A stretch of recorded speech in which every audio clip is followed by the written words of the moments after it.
Uma esposa grávida entra em um restaurante de luxo para surpreender seu marido. O que ela encontra é ele, ajoelhado, pedindo outra mulher em casamento. Mas é aqui que a história dá uma reviravolta que ninguém esperava. Porque esse marido infiel não tinha a menor ideia de que sua esposa, aparentemente simples e tranquila, estava prestes a herdar 800 milhões de dólares. Não sabia que ela era a herdeira secreta do mesmo fundo de investimento ao qual ele implorava por dinheiro. E definitivamente não sabia que a misteriosa investidora com quem ele iria se reunir naquela noite era ela. A chamaram de louca, a declararam incapaz, arrancaram seu bebê recém-nascido de seus braços. Mas a mulher que tentaram destruir se tornou aquela que assinou os papéis que acabaram com todos eles. Esta história te ensina que nunca se deve subestimar uma mulher que já não tem nada a perder. Porque ela já não teme mais nada e tem tudo pelo que lutar. Margaret Reed Sterling estava de pé, em frente ao espelho de seu banheiro, ensaiando o sorriso que havia aperfeiçoado durante 7 anos de casamento. Era o sorriso da esposa compreensiva, aquele que dizia: acredito em você, estou muito orgulhosa de você e tudo o que você faz é brilhante, querido. Ela havia usado esse sorriso em incontáveis eventos de networking, em jantares de negócios entediantes e em longas noites, esperando por um marido que parecia nunca chegar em casa. Aos 34 anos, Maggie estava grávida de 7 meses de gêmeas. Seu ventre esticava o tecido de seu vestido azul favorito, aquele que Richard sempre dizia que realçava a cor de seus olhos. Ela arrumou seu cabelo loiro mel e falou com seu reflexo, embora na realidade falasse com as 2 pequenas que cresciam dentro dela. Bem, meninas, o papai de vocês está prestes a fechar o maior negócio da vida dele, então nada de chutinhos durante o discurso de vitória, ok? Queremos que ele esteja de bom humor quando chegar em casa esta noite. As bebês responderam com um suave movimento e Maggie riu baixinho. Ela havia renunciado a tudo por esta vida. Sua carreira como contadora forense, sua independência, sua própria identidade. Havia se tornado a senhora de Richard Sterling e se convencido a si mesma de que isso era suficiente. Seu celular vibrou na penteadeira. Era uma mensagem de sua melhor amiga. Caroline, amiga, tem algo estranho acontecendo com o Rick ultimamente. Você não notou? Maggie respondeu rapidamente. Só está estressado com a empresa. A reunião com este investidor desta noite é importantíssima. Tudo vai melhorar depois que ele fechar este acordo. Ela apertou enviar e imediatamente sentiu aquela pontada de dúvida que vinha reprimindo há meses. As noites em que ele chegava tarde, as conversas em que estava distraído, a forma como Richard olhava para o celular e sorria para mensagens que nunca mostrava a ela. Mas ela descartou esses pensamentos, como sempre fazia. Supostamente, esta noite seria especial. Richard se reuniria com um investidor misterioso de uma firma chamada Reed Vanguard Holdings. Alguém chamado E.V. Reed, que poderia salvar sua companhia com um investimento de 15 milhões de dólares. Ele vinha se preparando há semanas, e Maggie não tinha sido nada além de um apoio incondicional, mesmo quando ele sugeriu que ela não fosse ao jantar. Você deveria descansar, meu amor, ele tinha dito naquela manhã, sem olhar diretamente nos olhos dela. O médico disse que você tem que pegar leve. Fique em casa. Coloque os pés para cima. Eu te contarei tudo quando voltar. Ela havia aceitado, porque era isso que ela fazia. Aceitava. Se adaptava. Se fazia menor para que Richard pudesse se sentir maior. Mas algo a inquietava. Intuição de esposa. Talvez. Ou talvez fosse a forma tão insistente com que Richard pediu que ela não fosse. Tão ansioso para mantê-la longe dessa reunião em particular. Maggie ainda se olhava no espelho quando o telefone da casa tocou. Caminhou com dificuldade até o quarto para atender, esperando alguém de telemarketing, ou talvez sua sogra, com outra sugestão passivo-agressiva sobre nomes para bebês. Boa noite. Falamos do restaurante El Monarca para confirmar a reserva do Sr. Sterling para esta noite. Ah, sim, disse Maggie, com sua voz automaticamente agradável. Tudo está confirmado. Ele está muito emocionado pelo jantar. Maravilhoso. A voz da recepcionista era calorosa e profissional. Temos o salão Safira preparado para 2, como solicitado. O champanhe já está gelando. As rosas foram arranjadas. E nosso violinista estará disponível para o momento especial durante a sobremesa.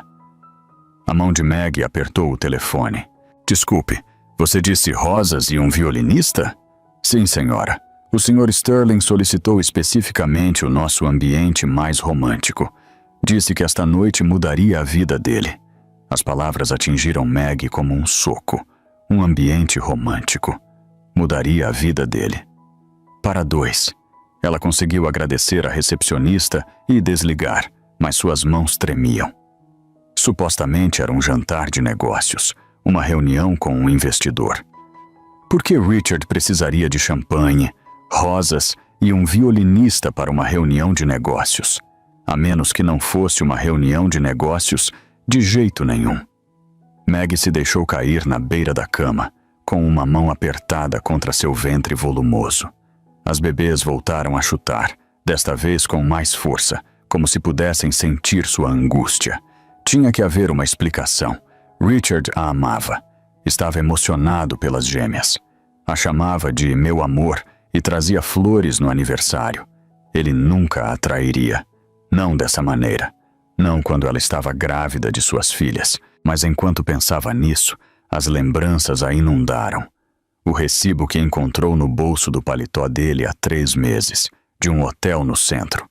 A viagem de negócios de fim de semana para Chicago, que coincidiu com uma cobrança em um hotel boutique a apenas 10 milhas de casa. O nome que tinha visto brilhar na tela do celular dele mais de uma vez. Vanessa. Maggie se levantou bruscamente, com uma nova determinação endurecendo seu peito. Não ia ficar em casa se perguntando o que estava acontecendo. Não ia ser a esposa ingênua que descobre a verdade tarde demais. Se Richard estava planejando algo, ela merecia saber. Pegou as chaves do carro na cômoda, ignorando a voz em sua cabeça que dizia que mulheres grávidas não deveriam atravessar a cidade dirigindo à noite. Ignorou a dor na parte inferior das costas e o peso nas pernas. Ignorou tudo, exceto a necessidade ardente de ver as coisas por si mesma. 20 minutos depois, Maggie chegava ao valet parking do El Monarca. O restaurante era tudo o que esperava do lugar mais exclusivo da cidade. Lustres de cristal visíveis, através de enormes janelas. Homens com ternos de designer e mulheres com vestidos elegantes deslizando pela entrada. O som suave de um piano flutuava do interior. De repente, sentiu-se muito consciente de seu prático vestido de maternidade. Seus tornozelos inchados, seu cabelo que não havia penteado adequadamente. Parecia uma dona de casa. Parecia exatamente o que era. A recepcionista na entrada sorriu de forma automática. Boa noite, senhora. Tem uma reserva? Vim ver meu marido, disse Maggie, surpresa com o quão firme sua voz soava. Richard Sterling. Ele deve estar no salão Safira. O sorriso da recepcionista vacilou, quase imperceptivelmente. Ah, senhora Sterling. Seus olhos se desviaram para o fundo do restaurante. O Sr. Sterling mencionou que não deveria ser incomodado. Está com sua convidada. Tenho certeza de que ele abrirá uma exceção para sua esposa. A recepcionista hesitou, claramente presa entre as regras do lugar e a mulher grávida que estava à sua frente com um olhar de aço. Finalmente, assentiu. Claro, por aqui. Maggie a seguiu através do salão principal, passando por mesas da elite da cidade em direção a um par de pesadas portas de madeira ao fundo. O salão Safira. Através dos painéis de vidro fosco, pôde ver duas figuras sentadas em uma mesa. Uma era inconfundivelmente Richard, alto, de ombros largos, gesticulando amplamente, como sempre fazia quando tentava impressionar alguém. A outra figura era uma mulher, jovem, linda, com um vestido vermelho que provavelmente custava mais do que todo o guarda-roupa de Meg. A recepcionista parou junto às portas. "Devo anunciá-la, Sra. Sterling?" "Não", disse Meg em voz baixa. "Acho que eu mesma me anunciarei." Ela abriu as portas e viu seu mundo inteiro desmoronar. Richard estava ajoelhado. Em sua mão segurava uma caixa de veludo, e dentro dessa caixa havia um anel de diamantes. Olhava para a mulher de vermelho com uma expressão que Meg não via em seu rosto há anos. Adoração, emoção, amor. "Vanessa", dizia ele, com a voz carregada de sentimento. "Você é meu futuro. Você carrega em si meu legado. Quer se casar comigo?" A mulher chamada Vanessa levou as mãos ao peito. Seus olhos brilhavam com lágrimas perfeitamente ensaiadas. "Sim, Rick. Oh, meu Deus, sim. Mal posso esperar para ser a Sra. Sterling." Nenhum dos dois havia percebido a presença de Meg na porta. Nenhum dos dois havia visto a esposa grávida observando seu marido pedir outra mulher em casamento. Nenhum dos dois tinha a menor ideia de que os últimos 7 anos da vida de Meg acabavam de se estilhaçar como um copo de cristal sobre um piso de mármore. Meg se ouviu pronunciar uma palavra. Saiu em voz baixa no início, depois mais forte, alto o suficiente para atravessar a música romântica, as bolhas do champanhe e o brilho obsceno daquele anel de diamantes. "Richard." A cabeça dele girou bruscamente em direção à porta. Por um instante congelado, marido e mulher se olharam fixamente através do elegante salão. Meg viu a surpresa no rosto dele, seguida imediatamente por algo pior. Incômodo. Não culpa, não vergonha. Incômodo. "Meg", disse ele, levantando-se e sacudindo as calças perfeitamente passadas. "O que diabos você está fazendo aqui?" A pergunta ficou suspensa no ar como veneno. "O que diabos você está fazendo aqui?" Como se Meg fosse a intrusa, como se ela fosse a que havia feito algo errado. Ela deu um passo para dentro do salão. Sentia as pernas como se não fossem dela, como se estivessem desconectadas de seu corpo.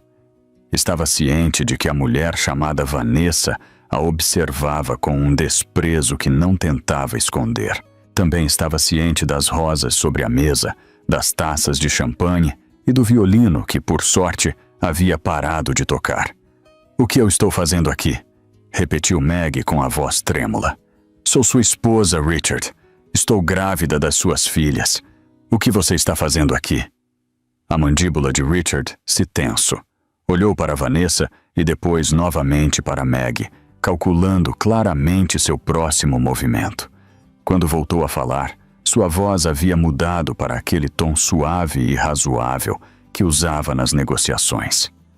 "Meg, meu amor, você tem que se acalmar. Você está passando vergonha." "Eu estou passando vergonha?" A voz de Meg se elevou bruscamente. "Você acaba de pedir outra mulher em casamento, em um restaurante com rosas e champanhe. E a que está passando vergonha sou eu?" Vanessa se levantou de sua cadeira, alisando o vestido vermelho com um sorriso de satisfação. "Ai, Rick, esta é a babá de quem você me falava, a que cuida da casa enquanto você trabalha." As palavras atingiram Meg como um tapa. Olhou fixamente para a mulher mais jovem, observando seu brilhante cabelo escuro, a maquiagem perfeita, o anel que agora reluzia em seu dedo. O anel de Richard no dedo de outra pessoa. "Sou a esposa dele", disse Meg, odiando o quão fraca sua voz soava. "Estamos casados há 7 anos. Vanessa soltou uma risada. Um som leve e musical projetado para ferir. Ai, coitada, que adorável. Mas Rick e eu estamos juntos há 2 anos. Ele só estava esperando o momento certo para terminar as coisas com você. Ela deu uma tapinha em sua barriga reta de forma muito intencional. E agora que vamos começar nossa própria família? Bom, você entende. O mundo pareceu inclinar. Maggie se agarrou ao encosto de uma cadeira próxima para não cair. Você está grávida? Richard finalmente falou de novo, sua voz cortante pela impaciência. Vanessa está me dando o que você nunca pôde me dar, Maggie. Uma família de verdade, um futuro real, não um acidente que aconteceu porque você esqueceu de tomar as pílulas. São suas filhas, sussurrou Maggie, levando uma mão protetora ao seu ventre. Você disse que as queria, disse que estava feliz. Richard deu de ombros. Eu disse muitas coisas, Maggie. Nisso consiste o casamento, em dizer coisas para manter a paz. Mas sejamos sinceros um com o outro por uma vez. Este casamento está morto há anos. Você sabia disso. A única diferença é que eu tive a coragem de fazer algo a respeito. Maggie sentiu as lágrimas queimarem seus olhos, mas se recusou a deixá-las cair. Não aqui, não na frente dele, não na frente dela. E quando exatamente você pensava em me contar? Perguntou. Antes ou depois que nossas filhas nascessem? Richard trocou um olhar com Vanessa, daqueles que falam de segredos compartilhados e piadas internas. Acaso importa? Os advogados cuidarão de tudo. Você será bem assistida. Não sou um monstro. Vanessa bufou, embora tenha acrescentado, apoiando-se no lado de Richard. Poderíamos ter que discutir a situação da guarda. Quero dizer, com seu histórico de problemas de saúde mental. Maggie, você realmente acha que está em condições de criar crianças? Não tenho problemas de saúde mental, disse Maggie, enquanto a confusão abria caminho através da dor. Richard suspirou, o longo suspiro de um homem que lida com uma pessoa irracional. Maggie, ambos sabemos que você tem tido dificuldades. A ansiedade, a depressão. Lembra quando você teve aquela crise depois do aborto espontâneo há 3 anos? Ele negou com a cabeça, com tristeza. Tenho documentado tudo, pelo seu próprio bem. O aborto espontâneo. Ele estava usando o aborto espontâneo contra ela. O pior momento de sua vida, quando havia perdido sua primeira gravidez e passou semanas sem poder sair da cama, chorando por um bebê que nunca chegaria a abraçar. Havia ido à terapia, havia se recuperado, e agora Richard estava transformando essa recuperação em uma arma. A porta do salão Safira de repente se abriu mais, e Maggie percebeu que haviam chamado a atenção. Outros clientes esticavam o pescoço para ver dentro do salão privado. Um garçom esperava, indeciso, na entrada. Richard viu a oportunidade. Levantou a voz o suficiente para que se ouvisse, dirigindo-se à sala com o charme praticado de um homem que havia passado anos cultivando sua imagem pública. A todos, peço desculpas por esta interrupção. Minha ex-esposa tem passado por um momento muito difícil e receio que os hormônios da gravidez tenham piorado as coisas. Por favor, continuem desfrutando de sua noite. Nós cuidaremos da situação. Ex-esposa, Maggie olhou fixamente para ele. Não estamos divorciados, Richard. Estaremos. Ele se virou para o garçom. Por favor, acompanhe a Sra. Sterling até o carro dela. Ela não deveria dirigir no estado dela, mas está claro que não está pensando com clareza. O garçom se aproximou de Maggie com cautela. Senhora, talvez gostaria de sair?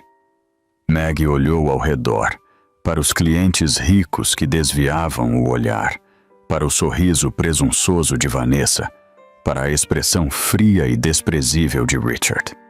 Nunca havia se sentido tão pequena, tão invisível, tão completamente sozinha. Sem dizer mais uma palavra, ela se virou e saiu do salão Safira. Manteve a cabeça erguida enquanto atravessava o salão principal, mesmo quando os sussurros a seguiam como um rastro de fumaça. Continuou caminhando pelo elegante saguão. Passou pela anfitriã surpresa e saiu para o ar fresco da noite. Conseguiu chegar até o estacionamento antes que suas pernas cedessem. Meg desabou contra a lateral de seu carro, deslizando até ficar sentada no concreto frio. As lágrimas chegaram então, grandes soluços que sacudiam todo o seu corpo. Chorou por seu casamento, por suas filhas, pelo futuro que acreditava que a esperava. Chorou pela mulher que costumava ser, a mulher com sua própria carreira, sua própria identidade e seus próprios sonhos. Chorou pela tola em que havia se tornado. E então ela sentiu uma dor aguda, uma cãibra na parte inferior do abdômen. Não, sussurrou, levando as mãos ao ventre. Não, não, não, agora não, por favor, agora não. Outra cãibra, desta vez mais forte. Faltavam 2 meses para as bebês nascerem. Era cedo demais, muito mais cedo do que deveria. Com mãos trêmulas, Meg pegou o telefone e discou o número de Richard. Foi direto para a caixa postal. Claro que sim. Provavelmente estava celebrando seu noivado com sua amante grávida. Discou 911 em vez disso. A ambulância chegou 8 minutos depois. A essa altura, Meg estava encolhida no chão ao lado do carro, com o vestido encharcado de lágrimas e suor. E todo o seu corpo tremia pelo esforço de manter suas bebês dentro dela. Os paramédicos foram gentis. Ajudaram-na a subir em uma maca, colocaram um acesso intravenoso, fizeram perguntas gentis sobre seu histórico de gravidez e seu contato de emergência. Meu marido, disse Meg fracamente. Richard Sterling, mas ele não vai atender. Uma das paramédicas, uma mulher de olhos gentis e cabelo grisalho, apertou a mão de Meg. Há mais alguém que possamos ligar, querida? Família? Um amigo? Meg pensou em Carolyn, mas sua amiga estava trabalhando no turno da noite na emissora de notícias. Pensou em sua mãe, morta há 5 anos de câncer. Pensou nos pais de Richard, que na verdade nunca a haviam aceitado totalmente. Não, sussurrou. Não há ninguém. Naquele quarto frio de hospital, com o som das máquinas e estranhos verificando seus sinais vitais, Meg percebeu a verdade mais aterrorizante de toda a sua vida. Estava completa e absolutamente sozinha. Seu marido a havia traído. Seu casamento havia acabado. E se a única coisa que a mantinha em pé era a necessidade desesperada de proteger suas filhas. A médica, uma mulher de aspecto cansado com um uniforme azul, explicou que haviam conseguido parar as contrações. As bebês estavam estáveis por enquanto, mas Meg precisava de repouso absoluto na cama. Sem estresse, sem esforços, sem dirigir pela cidade para confrontar maridos infiéis em restaurantes de luxo. Tem um lugar seguro para onde ir? Perguntou a médica. Alguém que possa cuidar de você? Meg ficou olhando para o teto sem dizer nada, porque a verdade era que já não sabia. A vida que pensava que tinha era uma mentira. O homem que pensava que amava era um estranho. E o futuro que havia planejado não era mais do que cinzas. Passou a noite no hospital, sozinha com seus pensamentos e suas filhas não nascidas. E em algum lugar da cidade, em um apartamento luxuoso, cuja existência ela desconhecia, Richard Sterling fazia amor com sua amante, felizmente inconsciente de que sua esposa quase havia perdido as bebês. Ou talvez ele soubesse. Talvez, simplesmente, não se importasse. Meg saiu do hospital 48 horas depois, com instruções rigorosas, uma bolsa de vitaminas pré-natais e absolutamente nenhuma ideia de para onde iria. A médica tinha sido clara. Repouso na cama, zero estresse, cuide-se e cuide dessas bebês. Fácil de dizer quando se tem um lar para onde ir, quando se tem um marido que te ama, quando sua vida inteira não acaba de se despedaçar. Pegou um táxi para sua casa, a bela casa de estilo colonial, com 4 quartos nos subúrbios que havia passado anos transformando em um lar. Havia escolhido cada móvel, cada cor de tinta, cada fotografia cuidadosamente colocada. Aqui era onde supostamente suas filhas dariam seus primeiros passos, onde soprariam as velas de aniversário e abririam os presentes de Natal e cresceriam rodeadas de amor. O táxi entrou na entrada da garagem e Maggie soube imediatamente que algo estava errado. Um guarda de segurança estava de pé na porta principal. Um estranho em sua casa. "Senhora", disse o guarda enquanto Maggie se aproximava, sua voz profissionalmente neutra. "Vou ter que pedir que pare aí mesmo. Esta é minha casa", disse Maggie, procurando suas chaves. "Eu moro aqui." O guarda levantou uma mão. "Sinto muito, senhora, mas o Sr. Sterling obteve uma ordem de restrição. Você não tem permissão para se aproximar a menos de 60 metros desta propriedade." Maggie o olhou fixamente, certa de ter ouvido mal. "Uma ordem de restrição? Contra sua esposa grávida?" "Deve haver um erro", disse com a voz cada vez mais alta. "Não fiz nada de errado. Acabo de chegar do hospital." O guarda nem se mexeu. "Só sigo ordens, senhora. Se tentar entrar na propriedade, terei que chamar a polícia." Foi então que Maggie viu os sacos de lixo. Havia dezenas deles, amontoados no jardim da frente, como entulho esperando para ser recolhido. Eram seus sacos de lixo. Eram seus pertences, suas roupas, seus livros, a louça de porcelana de sua avó. Tudo jogado como se fosse qualquer desperdício. Caminhou em direção à pilha, atordoada, mal percebendo que os vizinhos se reuniam em seus próprios jardins para olhar. Reconheceu seu suéter favorito saindo de um saco, um álbum de fotos em outro. A mantinha de bebê que havia demorado semanas para escolher. Agora estava amassada e suja sobre a grama. 7 anos de sua vida reduzidos a um monte de lixo. Maggie se deixou cair sobre o gramado, ao lado da montanha de suas coisas, e simplesmente deixou que as lágrimas fluíssem. Não se importava que os vizinhos estivessem observando. Não se importava em parecer patética e destroçada. Já não lhe restava nada a perder. Seu telefone vibrou. Era uma mensagem de Richard. "Maggie, faço isso pelo seu próprio bem. Você precisa de ajuda, ajuda profissional. Quando voltar a pensar com clareza, poderemos falar sobre um regime de visitas. Até lá, por favor, não me contate." Quis gritar. Quis jogar o telefone contra a janela da casa que costumava ser sua.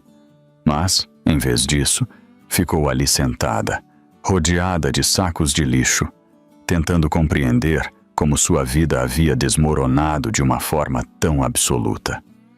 No final, ligou para Carolyn. Sua melhor amiga atendeu no segundo toque. "Maggie, o que está acontecendo? Vi algo nas redes sociais sobre você, que estava armando um escândalo em um restaurante." "Ele me colocou na rua, Carolyn." A voz de Maggie soava oca. "Richard me expulsou da minha própria casa. Não tenho para onde ir." 30 minutos mais tarde, o carro de Carolyn estacionou junto à calçada. Bastou um olhar para os sacos de lixo, para o guarda de segurança e para a mulher grávida sentada no gramado, para que seu rosto se endurecesse com uma expressão de fúria. "Entra no carro, amiga", disse Carolyn. "Vamos resolver isso." O apartamento de Carolyn era pequeno, mas era quente, cheio de móveis que não combinavam e com o reconfortante aroma de café. Maggie sentou-se no sofá, enrolada em um cobertor, enquanto sua amiga caminhava de um lado para o outro pela sala, com o telefone colado na orelha. "Como assim as contas estão congeladas?" dizia Carolyn. "Esse dinheiro também é dela." Fez uma pausa para ouvir. Comportamento errático. Que comportamento errático! Ela confrontou seu marido infiel. Isso não é errático. É a coisa mais normal do mundo. Maggie ouvia, insensível, enquanto sua vida financeira era desmantelada peça por peça. Contas conjuntas congeladas, cartões de crédito cancelados. A casa estava em nome de Richard, os carros também. Até mesmo sua conta de poupança pessoal havia sido esvaziada, transferida para uma conta a qual ela não tinha acesso. Restavam-lhe $47 na carteira. Isso era tudo. Era tudo o que lhe restava no mundo. Carolyn desligou o telefone e sentou-se ao seu lado. Bom, esta é a situação. Rick solicitou o divórcio e também apresentou uma moção de guarda de emergência. Guarda! A mão de Maggie foi ao seu ventre. Mas elas ainda nem nasceram. Ele afirma que você é mentalmente instável. A voz de Carolyn era suave, mas firme. Diz que você tem um histórico de depressão e ansiedade e que representa um perigo para si mesma e para os outros. E que quando você o confrontou no restaurante, ele quer a guarda temporária das gêmeas assim que nascerem. Sentiu que o quarto girava. Maggie agarrou-se ao braço do sofá, lutando contra a vontade de vomitar. Isso não pode estar acontecendo, sussurrou. Fui à terapia depois do aborto espontâneo. Eu me curei. Estou bem. Não estou louca. Eu sei, disse Carolyn. Mas Rick tem advogados e dos caros. E agora mesmo, você não tem nada. Há algo que toda mulher deveria saber, e Maggie estava aprendendo da pior maneira possível. Sempre tenha sua própria conta bancária, seu próprio crédito, sua própria identidade. Ela havia renunciado a tudo por seu casamento, e agora não tinha nada que o provasse, exceto um monte de sacos de lixo e um marido que queria tirar seus filhos. Os dias seguintes foram uma neblina de consultas legais, chamadas telefônicas, entre soluços e noites em claro. Maggie encontrou um advogado de divórcios. Era um homem de aspecto cansado chamado Patterson, que trabalhava em um escritório minúsculo no centro. Revisou seu caso e lhe deu a notícia que ela já temia. Senhora Sterling, isso não vai ser fácil. Seu marido tem um dos advogados mais poderosos da cidade, Harrison Webb. Ele não perde nenhum só caso. Que opções eu tenho? Perguntou Maggie. Patterson suspirou. Agora mesmo, não muitas. Não tem renda, nem bens, nem casa. Tem 7 meses de gravidez e ordens médicas de repouso. O tribunal vai ver sua situação e vai ver instabilidade. Vão ver a situação do seu marido e vão ver recursos. Então ele ganha. Simples assim. Ele me trai, me expulsa da minha casa e ele ganha? Eu não disse isso. Patterson se inclinou para a frente. Disse que não vai ser fácil, mas sempre há um jeito. Só temos que encontrá-lo. Maggie saiu do escritório do advogado, sentindo-se pior do que quando havia chegado. O sol estava se pondo sobre a cidade, pintando o céu com tons laranjas e rosas que ela estava insensível demais para apreciar. Caminhou sem rumo por várias ruas, sem saber para onde ia, sem ter certeza se importava. Seu telefone vibrou. Uma mensagem de Carolyn. Põe no canal 7, já! Maggie entrou em uma cafeteria e pediu ao barista que mudasse de canal. O que viu gelou seu sangue. Richard estava na televisão, de pé, fora de sua casa, de sua bela casa, com o braço ao redor de Vanessa. Ambos pareciam sérios e preocupados. A voz do repórter soava compreensiva. Senhor Sterling, pode nos dizer o que aconteceu? Richard negou com a cabeça, com tristeza. É um momento muito difícil para nossa família. Minha esposa, quero dizer, minha ex-esposa, tem lutado com problemas de saúde mental há anos. Eu tentei ajudá-la? De verdade que sim, Mas quando ela apareceu em um restaurante público e armou uma cena, percebi que precisava de intervenção profissional.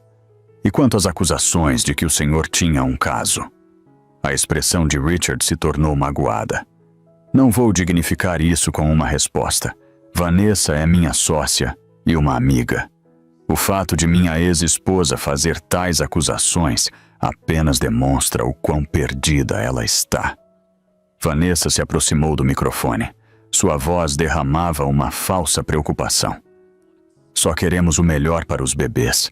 Essas pobres crianças inocentes merecem um lar estável. Maggie olhava para a tela, incapaz de se mover, incapaz de falar.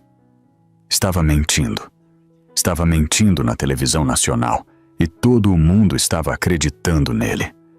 A sessão de comentários já estava se enchendo de mensagens de apoio para o pobre Richard Sterling e sua ex-esposa louca. Isso já não se tratava apenas do divórcio. Não se tratava apenas do dinheiro ou da casa.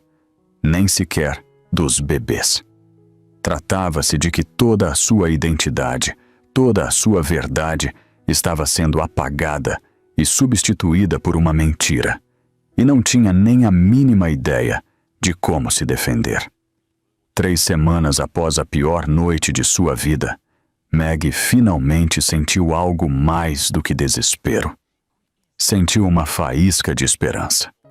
Tudo começou com Carolyn. Sua melhor amiga estivera trabalhando nos bastidores, movendo suas influências no canal de notícias, falando com produtores e repórteres que já estavam cansados da festa de piedade por Richard Sterling. Tenho uma ideia, disse Carolyn uma noite, sentada em frente a Maggie em seu pequeno apartamento. Contamos a sua versão da história, uma entrevista de verdade, sem rodeios, sem advogados, apenas você dizendo a verdade do que aconteceu. Maggie hesitou. E se ninguém acreditar em mim? Então não estaremos pior do que estamos agora. Mas, e se acreditarem? E se o mundo vir o que eu vejo? E se virem uma mulher grávida que foi traída por seu marido e que depois foi sistematicamente destruída por ele? A entrevista foi transmitida numa terça-feira à noite. Maggie sentou-se em uma cadeira simples no apartamento de Carolyn, com um vestido modesto que mostrava sua barriga de grávida, e falou diretamente para a câmera. Falou de seu casamento, dos sinais que havia ignorado, de entrar naquele restaurante e ver seu marido pedir outra mulher em casamento. Falou da ordem de restrição, das contas congeladas, dos sacos de lixo no jardim. Falou de ter 7 meses de gravidez de gêmeos e não ter para onde ir. Não chorou. Não suplicou compaixão. Simplesmente disse a verdade. E a verdade teve um eco impressionante. Em questão de horas, o vídeo havia viralizado. Choveram comentários de mulheres que haviam sofrido traições similares. De homens que estavam enojados pelo comportamento de Richard. De milhões de estranhos que viam a serena dignidade de Maggie e viam uma heroína em vez de uma vítima. A hashtag Justiça para Maggie se tornou tendência no Twitter. Depois se estendeu ao Instagram, ao Facebook e ao TikTok. As pessoas compartilhavam suas próprias histórias, marcando a empresa de Richard Sterling, exigindo que ele prestasse contas. Por primeira vez em semanas, Maggie se sentiu poderosa. O público estava do seu lado. A imagem cuidadosamente construída de Richard estava desmoronando. As ações de sua empresa caíram 15% em 2 dias. Os investidores estavam cancelando reuniões. Está funcionando, disse Carolyn, enquanto revisava o interminável fluxo de mensagens de apoio. Maggie, de verdade está funcionando. Mesmo Patterson, o advogado, parecia cautelosamente otimista. A opinião pública não é uma prova perante um juiz, advertiu. Mas pressiona a outra parte. É possível que os advogados de Richard estejam mais dispostos a negociar agora. Maggie se permitiu acreditar que tudo poderia dar certo. Começou a olhar apartamentos imaginando um futuro onde poderia reconstruir sua vida com suas filhas. Começou a dormir a noite toda de novo, sonhando com acordos de guarda e novos começos. Devia ter sabido que a calma não duraria muito. O contra-ataque chegou 5 dias após a entrevista. Maggie estava no apartamento de Carolyn, tomando café da manhã e verificando as notícias, exatamente quando seu telefone explodiu com um mar de notificações. Vanessa Blake havia publicado uma declaração, e com provas. Maggie abriu o primeiro link com mãos trêmulas. O que viu revirou seu estômago. Eram seus registros de terapia, arquivos confidenciais de 3 anos atrás. Quando buscou ajuda depois de perder seu bebê, eram páginas e páginas de anotações de suas sessões, cuidadosamente editadas para fazê-la parecer instável. Havia passagens sobre sua depressão e ansiedade, sobre pensamentos sombrios que havia compartilhado na segurança do consultório de um terapeuta, sobre medicamentos que tomou por um curto período. Mas essa não era a pior parte. Alguém havia tirado suas palavras de contexto, unindo fragmentos de diferentes sessões para criar uma história que a pintava como uma pessoa perigosa. Havia até uma entrevista com uma psiquiatra, uma mulher que Maggie jamais havia visto na vida, que afirmava tê-la avaliado e concluído que não era apta para ser mãe. A opinião pública mudou num instante. A mesma gente que a havia apoiado agora a chamava de louca. A hashtag mudou de justiça para Maggie para protejam as crianças. Os noticiários que haviam contado sua história com simpatia agora transmitiam segmentos questionando se era mentalmente estável o suficiente para criar gêmeos. O canal de notícias de Carolyn emitiu um comunicado, distanciando-se da entrevista. Não tínhamos conhecimento do histórico de saúde mental da Sra. Sterling, dizia o comunicado. Lamentamos qualquer dano que nossa cobertura possa ter causado. Como conseguiram seus registros de terapia? Perguntou Carolyn, com o rosto pálido. Supostamente são confidenciais. Maggie negou com a cabeça, sentindo que se afogava. Não sei. Richard deve ter encontrado um jeito. Ele sempre encontra um jeito para tudo. A audiência de guarda de emergência foi programada para a semana seguinte. Maggie sentou-se na sala do tribunal com Patterson ao seu lado, enfrentando Richard e seu exército de advogados caríssimos. O juiz era um homem de cabelo grisalho, com óculos e uma expressão que não revelava nada. O advogado de Richard, o infame Harrison Webb, apresentou os registros de terapia como prova. Reproduziu clipes cuidadosamente selecionados da entrevista de Maggie, distorcendo suas palavras para fazê-la parecer desequilibrada. Apresentou a psiquiatra falsa, que testificou com uma autoridade convincente que Maggie representava um grave risco para seus filhos não nascidos.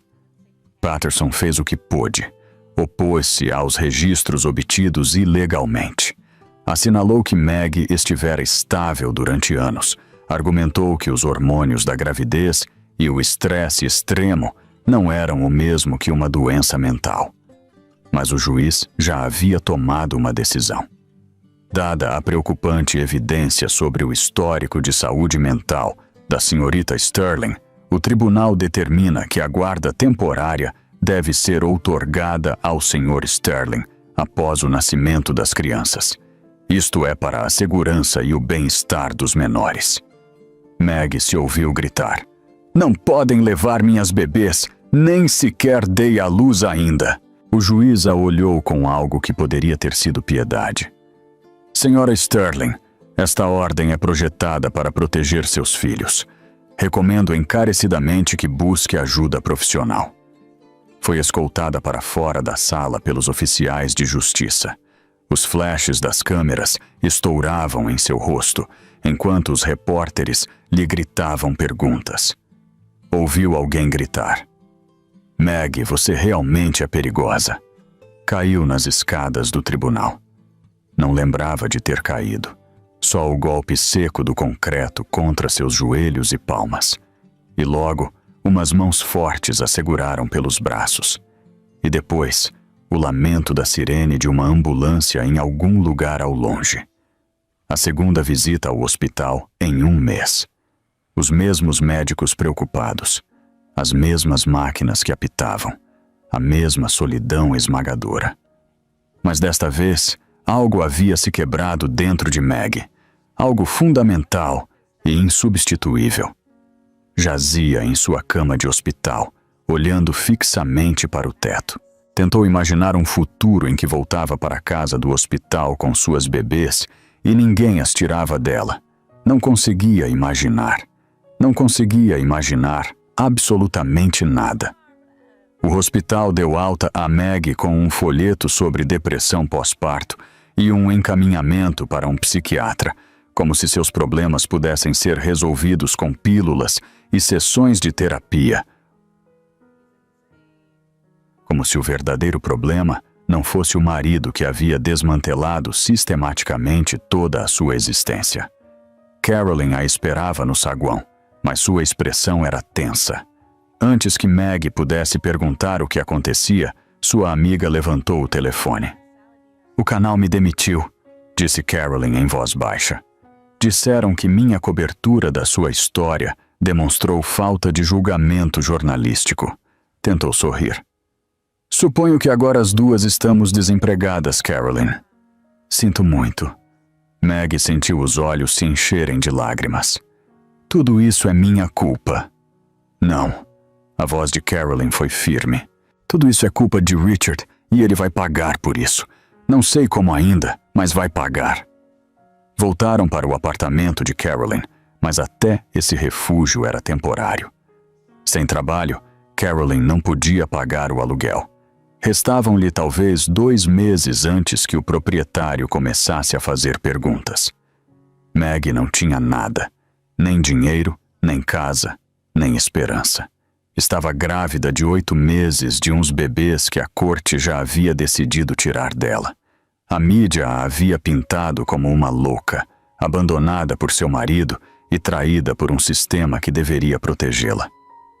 Sentou-se no sofá de Carolyn naquela noite, olhando fixamente para a parede, e considerou seriamente simplesmente desistir.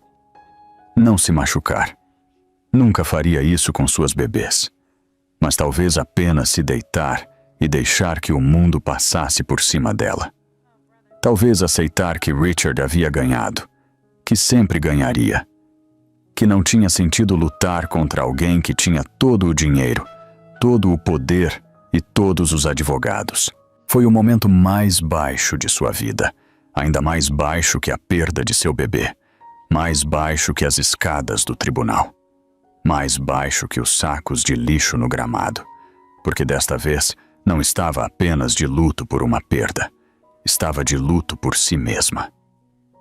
Bateram na porta, por volta das 9 da noite.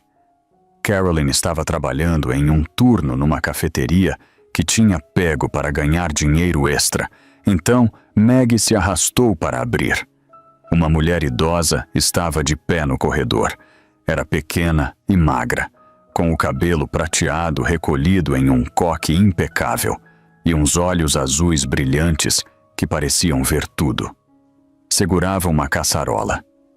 "Olá, querida", disse a mulher. "Sou Eleanor Vance, do apartamento 4. Ouvi que você poderia precisar de uma amiga." Meg piscou, olhando para ela. "Desculpe, eu a conheço?" "Não, mas eu conheço você." Eleanor passou por ela e entrou no apartamento sem esperar convite. "Vi sua entrevista, a de verdade, não o lixo que tem mostrado ultimamente." Deixou a caçarola no balcão da cozinha. "Você parece que não come uma refeição decente há semanas. Sente-se." Havia algo na autoridade enérgica de Eleanor que lembrou a Meg sua avó, que havia falecido quando ela tinha 12 anos. Encontrou-se obedecendo, sentando-se em uma cadeira da cozinha, enquanto a senhora se movia com desenvoltura pela pequena cozinha de Carolyn. "Sabe", disse Eleanor, enquanto servia a caçarola, "uma vez fui casada com um homem como seu marido, encantador, bem-sucedido, convencido de que o mundo existia para servir às suas necessidades. Entregou um prato a Maggie. Levei 15 anos para sair de lá e outros 5 para reconstruir minha vida. Mas eu fiz isso. E você também fará. Maggie baixou os olhos para a comida. Cheirava incrivelmente bem. Não tinha percebido o quão faminta estava até aquele momento. Não sei como, admitiu ela. Ele tem tudo. Eu não tenho nada. Eleanor sentou-se à frente dela. Deixe-me te dizer algo sobre os homens como Richard Sterling. Eles se acham invencíveis porque nunca toparam com alguém que pudesse vencê-los. Mas aqui está o segredo. Inclinou-se para a frente. Eles não estão lutando contra você. Estão lutando contra sua própria culpa, sua própria insegurança, seu próprio terror de que alguém os veja como realmente são. Tudo o que você tem que fazer é esperar. Esperar o quê? Que cometam um erro. Eleanor sorriu. Sempre cometem. Maggie deu uma garfada na caçarola. Foi a primeira coisa que realmente saboreou em semanas. Durante os dias seguintes, Eleanor se tornou uma presença constante na vida de Maggie. Aparecia cada manhã com o café da manhã, cada tarde com o jantar. Contava histórias sobre seu falecido marido, um cavalheiro que tinha sido o oposto do primeiro. Ouvia sem julgar quando Maggie chorava. Oferecia conselhos quando solicitada e silêncio quando era necessário. E então, uma semana depois de se conhecerem, Eleanor lhe fez uma oferta que mudou tudo. Sou dona de uma pensão, disse. Um lugar pequeno, nada luxuoso, mas é limpo e seguro. Tenho um quarto disponível, sem aluguel, até que você se recupere. Maggie negou com a cabeça. Não poderia aceitar de jeito nenhum. Sim, você pode e vai aceitar. A voz de Eleanor foi firme. O orgulho é um luxo para as pessoas que não estão lutando para sobreviver. Deixe-me te ajudar. Assim, Maggie se mudou para a pensão de Eleanor. Era um edifício vitoriano com pisos que rangiam, papel de parede desbotado e cheiro de livros velhos. Seu quarto era pequeno, mas confortável, com uma janela que dava para um jardim tranquilo. Não se parecia em nada com a casa que havia compartilhado com Richard. Era perfeita. Começou a trabalhar remotamente como contadora, usando habilidades que não tocava desde antes de seu casamento. O dinheiro não era muito, mas era dela.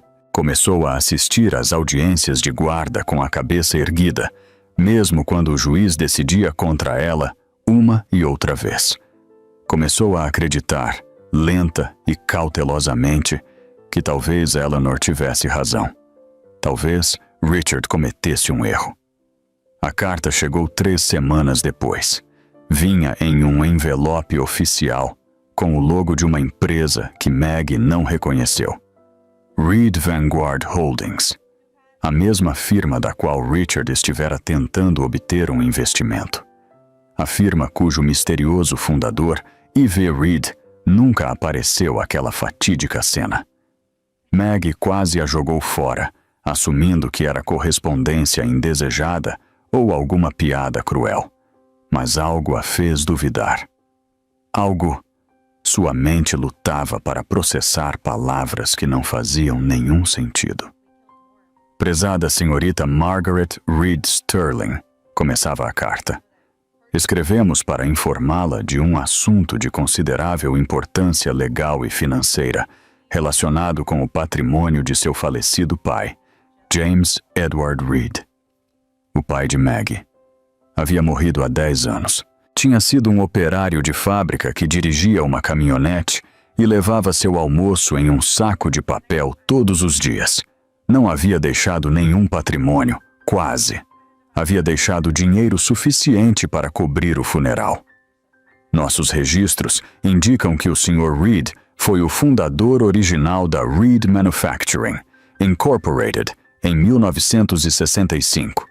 Devido às circunstâncias que se detalham nos documentos anexos, o Sr. Reed se viu obrigado a se desfazer de sua participação majoritária em 1990. No entanto, conservou uma participação de 40% na empresa através de um fundo fiduciário que deveria ser transferido à sua única herdeira após sua morte, a Maggie. Suas mãos tremiam tanto que mal podia ler o resto. Devido à negligência dos advogados a quem se confiou originalmente este assunto, o fundo nunca foi executado corretamente. Descobrimos recentemente este descuido durante uma auditoria exaustiva de nossas propriedades. Após uma extensa investigação e verificação de DNA, confirmamos que a senhora é a única e legítima herdeira deste fundo. O valor atual de sua herança é de aproximadamente $800 milhões. Maggie leu a carta 3 vezes, depois leu de novo. Depois ligou para o número que aparecia no final e falou com uma mulher chamada Patricia Coleman, que confirmou tudo com uma voz tranquila e profissional. Seu pai era um homem brilhante, senhora Sterling, disse Patricia, mas foi expulso de sua própria empresa por gente perigosa. Passou o resto de sua vida protegendo vocês, a senhora e sua mãe. Ele sempre quis que você tivesse o que era seu por direito. $800 milhões, sussurrou Maggie, ainda sem poder acreditar. $800 milhões, confirmou Patricia. Mais uma participação majoritária na Reed Vanguard Holdings. Parabéns, senhora Sterling. A senhora é uma das mulheres mais ricas da América. Maggie desligou o telefone e ficou sentada em um silêncio atordoado, olhando para fora de sua janela. Os pássaros cantavam no jardim de Eleanor. O sol brilhava através das cortinas de renda. E em algum lugar da cidade, Richard Sterling não tinha nem a menor ideia de que sua entediante, simples e descartável ex-esposa acabava de se tornar a última mulher na terra que ele deveria ter traído. A primeira coisa que Maggie fez, depois de se inteirar de sua herança, foi ligar para Patterson, o advogado. A segunda coisa que fez foi contratar a melhor equipe jurídica que o dinheiro podia comprar. Durante semanas antes, estivera lutando contra Richard com paus e pedras. Agora tinha armas nucleares. Os novos advogados eram impressionantes. Ternos caros, mentes ainda mais afiadas. E absolutamente nenhum medo. Nem de Harrison Webb, nem de ninguém mais. Apresentaram moções para impugnar a sentença de guarda. Solicitaram registros e interrogaram testemunhas. Deixaram muito claro que Margaret Reed Sterling já não era um alvo indefeso. Os advogados de Richard responderam com um pânico apenas dissimulado. De repente, começaram a aparecer ofertas de acordo. De repente, se falava de guarda compartilhada e visitas razoáveis. De repente, Richard queria negociar. Maggie rejeitou cada oferta. Isso já não se tratava de uma negociação. Tratava-se de justiça. Patricia Coleman se tornou uma aliada e algo parecido com uma amiga. Explicou-lhe a história completa da Reed Manufacturing. Como o pai de Maggie tinha sido um empresário visionário que construiu a empresa do nada. Como tinha sido ameaçado por sócios corruptos que queriam roubar tudo o que ele havia criado. Como havia vendido sua participação majoritária para proteger sua esposa e sua filha pequena. Mas, em segredo, conservou os 40 através de um fundo oculto. Ele nunca quis que você tivesse dificuldades, disse Patricia durante uma de suas reuniões. Queria que você estivesse pronta, que fosse forte o suficiente para lidar com esse tipo de poder. Maggie pensou em seu pai, o homem calado que trabalhava muitas horas e chegava em casa cheirando a óleo de máquina. O homem que a ensinou a andar de bicicleta, ajudou com as tarefas de matemática e lhe disse que podia fazer o que quisesse fazer. Nunca havia conhecido esse lado dele. Nunca soube que a estava protegendo. Pela primeira vez desde que começou este pesadelo, Maggie sentiu que de verdade poderia ganhar. E então, começaram as catástrofes. A primeira chegou sem aviso prévio. Estava na pensão de Eleanor, revisando documentos com sua equipe jurídica, quando sentiu uma dor aguda e intensa, impossível de ignorar. Tinha 35 semanas de gravidez. Cedo demais. Cedo demais. A viagem de ambulância foi um borrão. O hospital era um caos. Médicos e enfermeiras correndo ao seu redor, gritando termos médicos que ela não entendia. Alguém perguntava por seu contato de emergência. Alguém lhe dizia para respirar. As gêmeas estavam chegando e não havia nada que ninguém pudesse fazer para impedi-las. Realizaram uma cesariana de emergência. Maggie esteve acordada durante todo o processo, adormecida da cintura para baixo, mas terrivelmente consciente do que estava acontecendo. Ouviu sua primeira filha chorar, um som forte e saudável que fez seu coração se elevar. Depois houve silêncio. A segunda bebê não chorava. "Senhora Sterling", disse um dos médicos com a voz cuidadosamente calma. "Sua primeira filha está bem, mas sua segunda filha está tendo algumas dificuldades para respirar.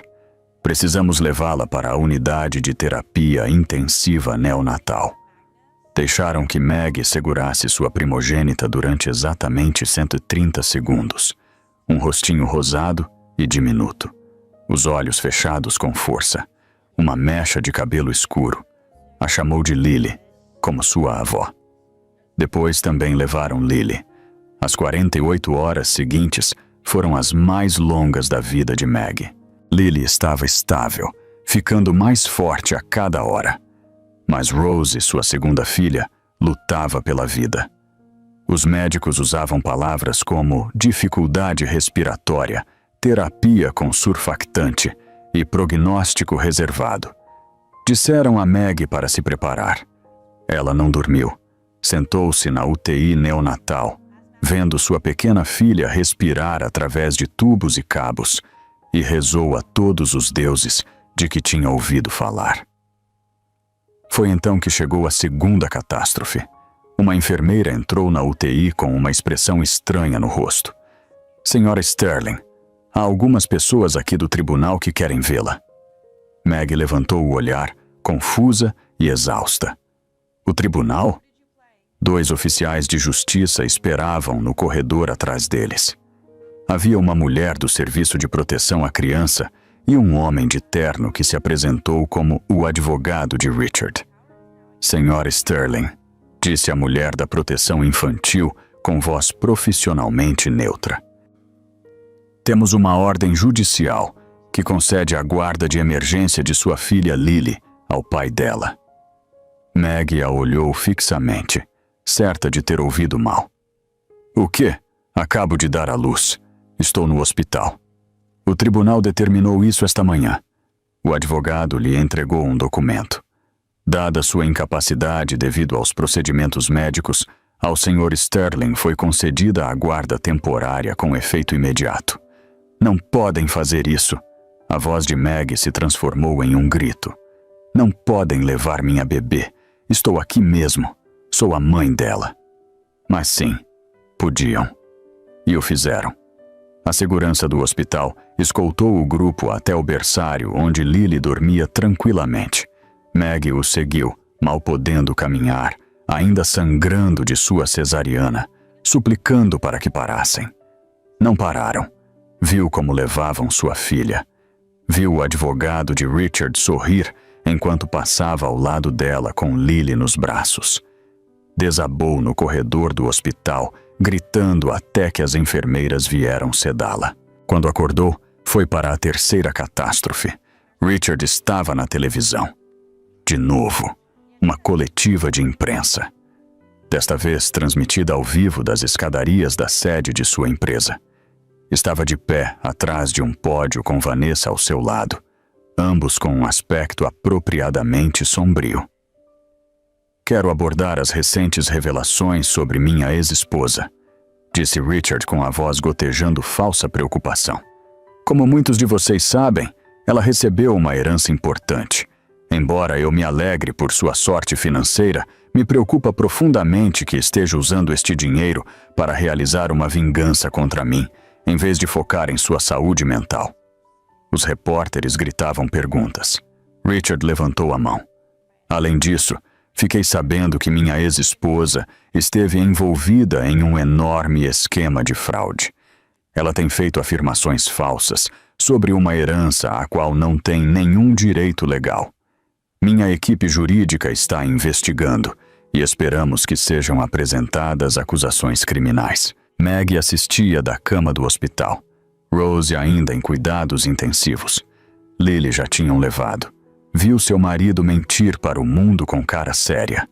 Viu Vanessa se inclinar para o microfone. Só queremos proteger as meninas, disse Vanessa. Essas pobres bebês inocentes merecem um lar estável. Me orgulha anunciar que Richard e eu estamos esperando nosso próprio filho. Um novo começo para nossa família. A transmissão cortou para imagens de Meg no hospital, sendo sedada e levada pelos maqueiros. A voz do apresentador era grave. Cenas perturbadoras hoje, enquanto a batalha pela guarda dos Sterling dá outra reviravolta dramática. O telefone de Meg vibrava com mensagens de sua equipe jurídica. As acusações de fraude poderiam atrasar a herança indefinidamente. Os advogados de Richard já estavam apresentando moções para congelar seus ativos. A sentença de guarda havia sido acelerada através de um juiz com conexões conhecidas com a família de Richard. Ela havia pensado que estava ganhando. Havia pensado que a herança mudava tudo. Mas Richard estivera 3 passos à frente. O tempo todo, ele sabia do dinheiro. Havia planejado tudo e agora a estava destruindo de novo. Meg jazia na cama do hospital e olhava para o teto da unidade de terapia intensiva. No final do corredor, sua filha Rose lutava pela vida. Em algum lugar da cidade, sua filha Lily estava nos braços de estranhos. Seu nome estava sendo arrastado pela lama na televisão nacional. Sua herança estava congelada. Sua esperança havia ido embora. Havia pensado que tocar o fundo do poço eram os sacos de lixo no gramado. Havia pensado que tocar o fundo do poço eram os degraus do tribunal. Estava enganada. Tocar o fundo do poço era ver como levavam sua filha recém-nascida enquanto você nem sequer podia ficar de pé. Tocar o fundo do poço era ouvir as máquinas apitarem por sua outra filha enquanto rezava para que sobrevivesse à noite. Tocar o fundo do poço era perceber que nem 800 milhões de dólares podiam devolver o que mais importava. Rose sobreviveu contra todas as probabilidades, contra qualquer diagnóstico pessimista. A pequena lutadora com os olhos de sua mãe conseguiu seguir em frente. 72 horas depois de nascer, os médicos a declararam estável. 3 dias depois, já respirava por conta própria. Meg estava de pé junto à janela da UTI neonatal, vendo sua filha dormir em paz pela primeira vez, e sentiu que algo mudava dentro dela. Algo fundamental. Algo permanente. Cansou-se de ser a vítima. Havia passado todo o seu casamento se fazendo menor para que Richard se sentisse grande. Havia passado os últimos 2 meses deixando que ele a pisoteasse, a destroçasse, lhe tirasse tudo o que amava. Havia chorado, rogado e suplicado, e não tinha conseguido absolutamente nada. Acabou. Meg voltou para seu quarto no hospital, sentou-se na cama e escreveu uma lista. Não uma lista de queixas, nem de lamentos.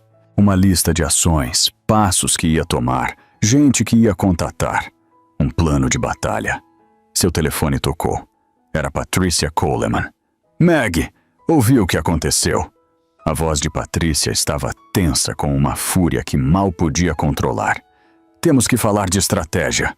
Richard acha que está ganhando, mas cometeu alguns erros muito sérios. Que tipo de erros?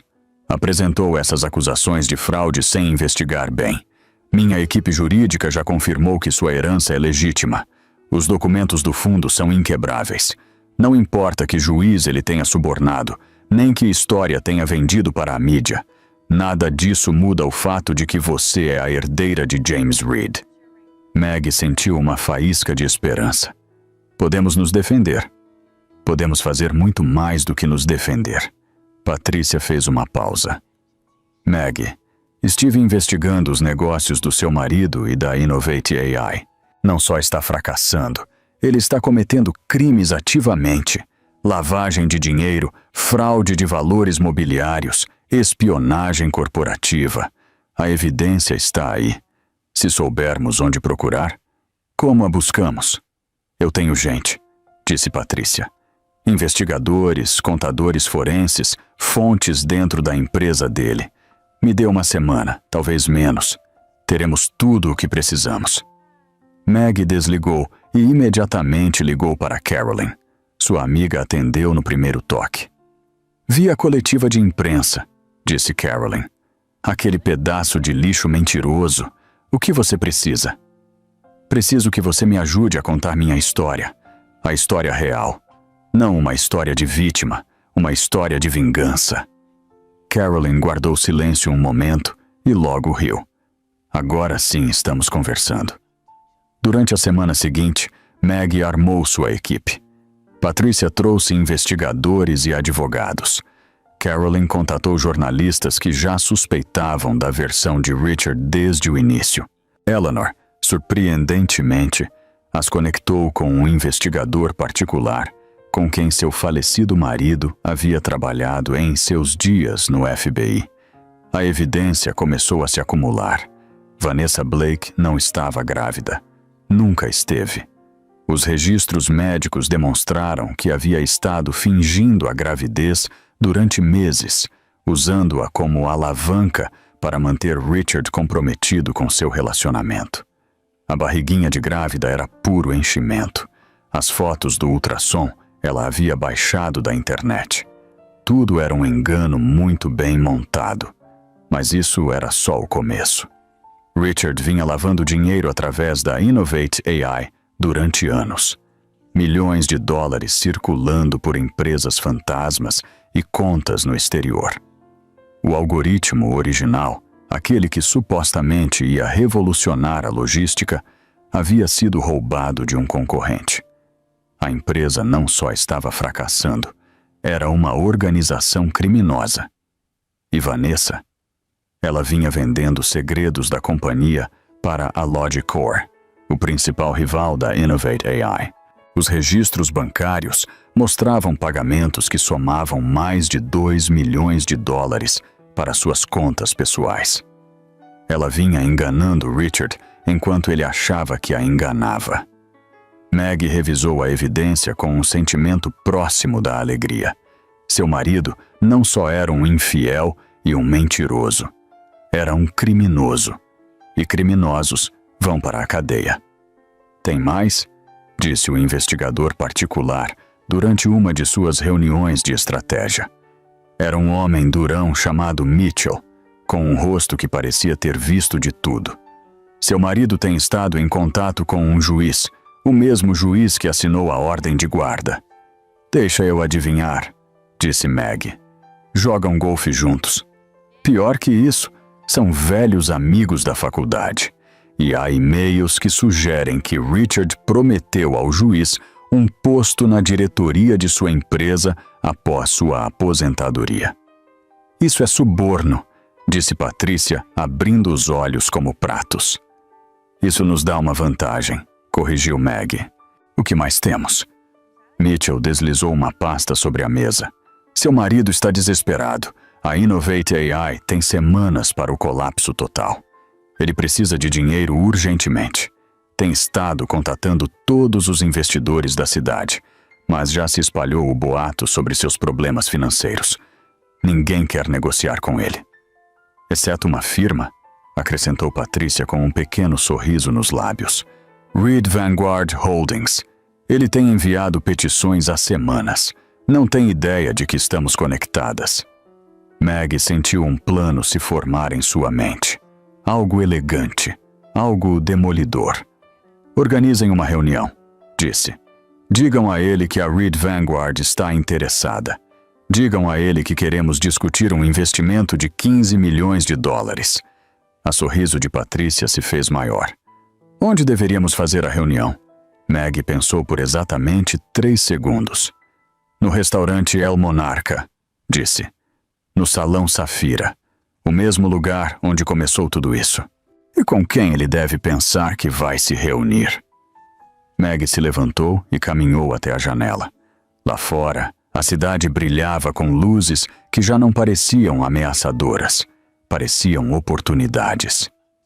Digam a ele que se reunirá com Ivy Reed, disse. A misteriosa investidora conhecida apenas por suas iniciais. Digam a ele que eu assinarei os papéis pessoalmente.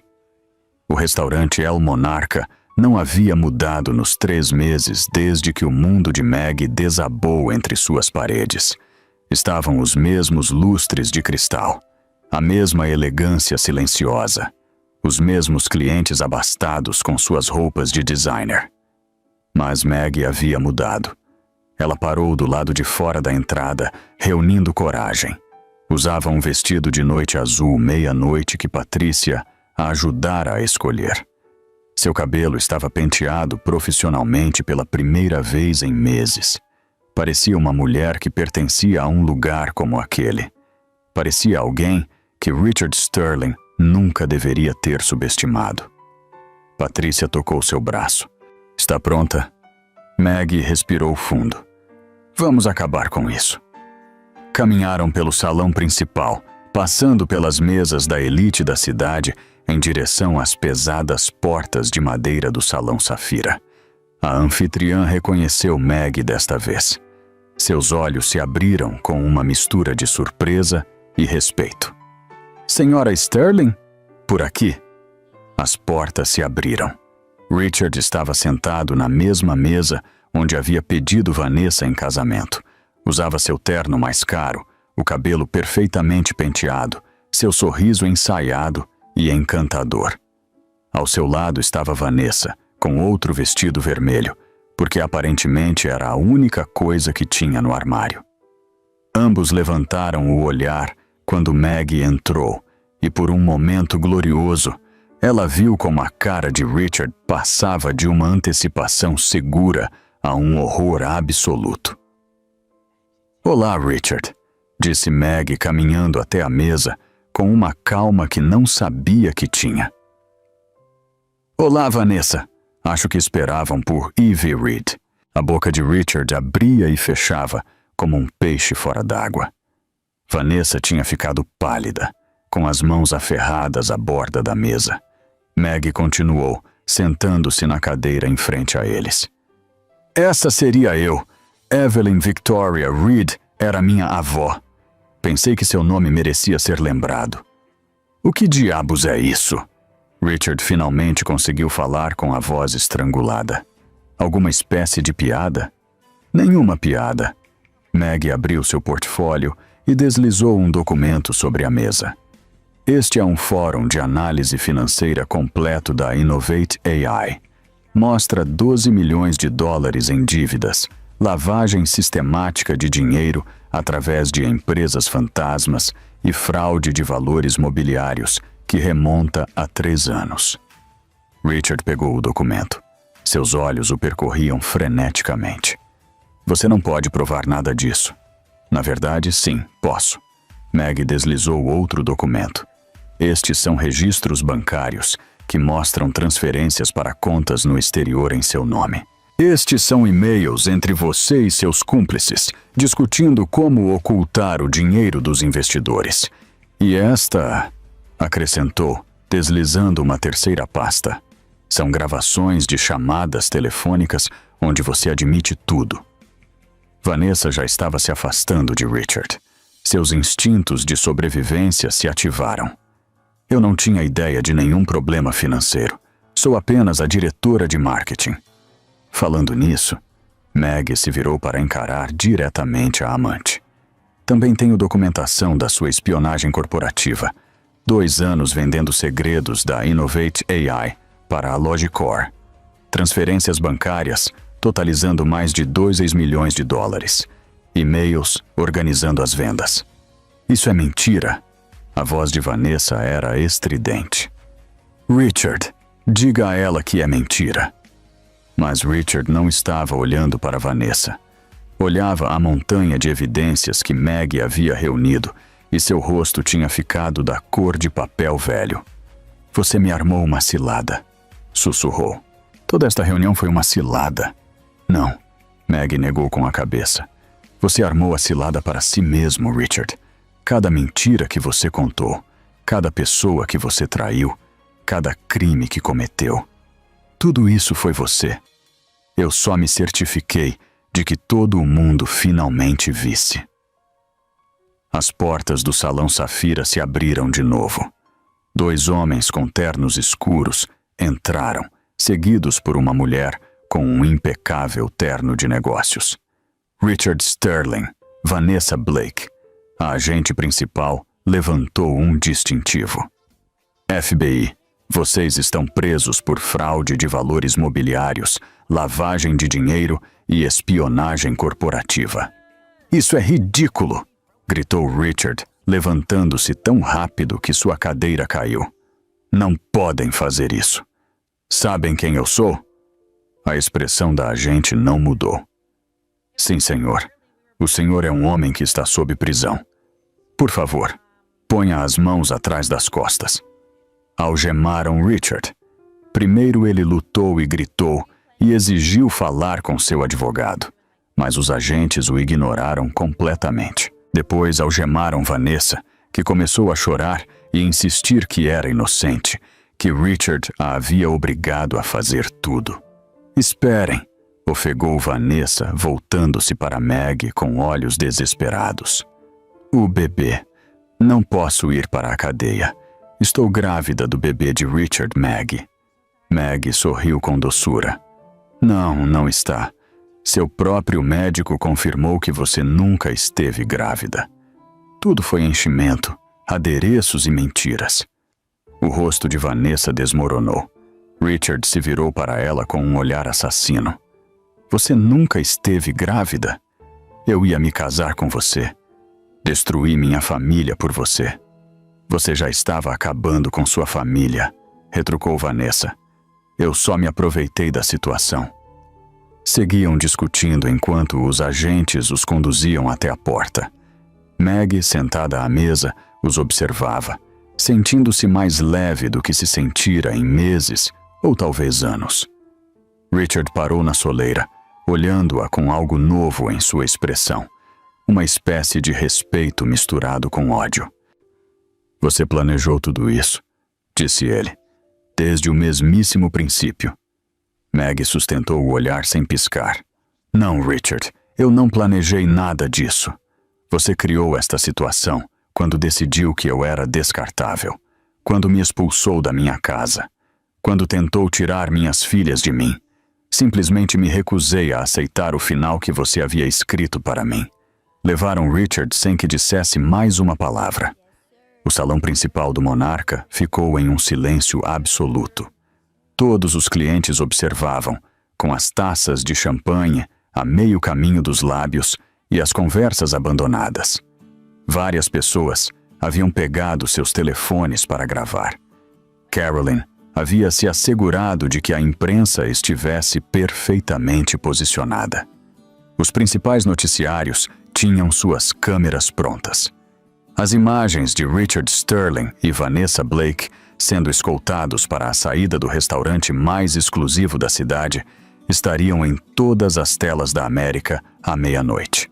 Maggie se levantou da mesa, alisou o vestido e saiu do salão Safira com a cabeça erguida. Ao cruzar o salão principal, ocorreu o mais estranho. Alguém começou a aplaudir. Depois outra pessoa, aí outra. Em questão de segundos, todo o restaurante estava de pé, aplaudindo enquanto Maggie se dirigia à saída. Pessoas que nunca havia conhecido a aclamavam, celebrando sua vitória. Saiu para o ar fresco da noite, onde Patrícia e Carolyn a esperavam. Acabou, disse Carolyn, tomando a mão de Maggie. Você conseguiu. Maggie olhou as estrelas sobre as luzes da cidade. Não acabou, disse em voz baixa. apenas começou. As semanas que seguiram à prisão foram um turbilhão de processos legais, aparições na mídia e mais papelada do que Maggie havia visto em sua vida. Mas, pela primeira vez, o caos se sentia produtivo, esperançoso. Correto. O império de Richard desmoronou quase da noite para o dia. A Innovate AI declarou falência. Seus investidores iniciaram processos civis que manteriam seus ativos restantes atados durante anos. O juiz subornado foi destituído de seu cargo à espera de uma investigação. E o mais importante, a ordem de guarda de emergência foi anulada. Maggie recuperou suas bebês. O momento em que a assistente social colocou Lily em seus braços foi o mais feliz de toda a sua vida. Sua filha tinha 3 semanas, estava saudável e era linda, com cabelo escuro e o nariz de sua avó. Haviam cuidado bem dela durante o tempo que esteve longe, mas nada podia substituir o amor de uma mãe. Já estou aqui, sussurrou Maggie, com as lágrimas correndo por seu rosto. Nunca mais vou te deixar ir. Rose chegou em casa da UTI neonatal, uma semana depois. As gêmeas descansavam lado a lado no quarto de bebês da nova casa de Maggie, uma casa modesta, mas bonita, que havia comprado com o dinheiro de sua herança.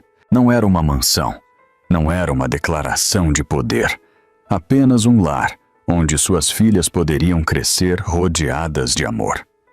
Eleanor vinha visitar todos os domingos, sempre com uma caçarola e conselhos não solicitados, que geralmente eram exatamente o que Maggie precisava ouvir. Carolyn se tornou a tia Carolyn, a divertida que mimava as bebês com bichos de pelúcia e tirava fotos demais. Patrícia passou de ser consultora de negócios a amiga da família, juntando-se a eles para os jantares festivos e as celebrações de aniversário.